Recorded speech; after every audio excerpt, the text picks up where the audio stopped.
sa lagay ng ating panahon ngayong hapon po ng February 24, 2025. Sa ngayon po, gaya ng inyong napapansin ay lumalakas na po ang bugso ng hanging amihan at nakakaapekto na sa malaking bahagi ng Luzon maging sa ilang bahagi ng Visayas, habang ang shear line ay nandiyan po ngayon sa silangan ng Mindanao. At sa ating long range forecast, wala pa rin naman pong bagyo na namamataan na tatawid sa ating kalupaan hanggang sa susunod na 2 linggo, pero nananatili pa rin na may isang banta ng sama ng panahon na maaaring mabuo sa unang mga araw ng susunod na buwan, at ang development pa rin yan ang ating babantayan.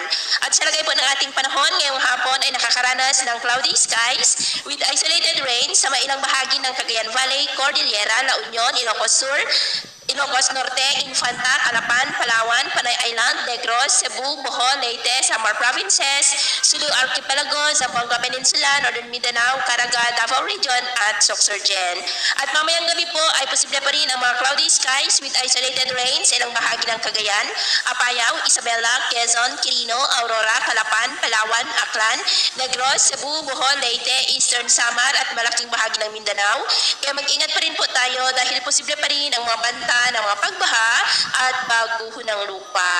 At sa atin naman pong mga baybayin, matataas po ngayon ang mga alon sa mga baybayin ng Batanes, Babuyan Islands, Northern Seaboard ng Cagayan, at buong seaboard ng kanlurang baybayin ng Ilocos Region. Ng mga alon dyan ay posible po na aabot hanggang sa 2 to 4 meters height. Maalon din po ngayon sa mga baybayin ng silangang baybayin ng ating bansa na ang mga alon dyan ay posible po na aabot hanggang sa 2 to 2.8 meters height. Kaya hanggat maaari po ay iwasan na muna natin ang mapalaot dyan sa mga may kulay pula para mas makaiwas sa mga sakuna.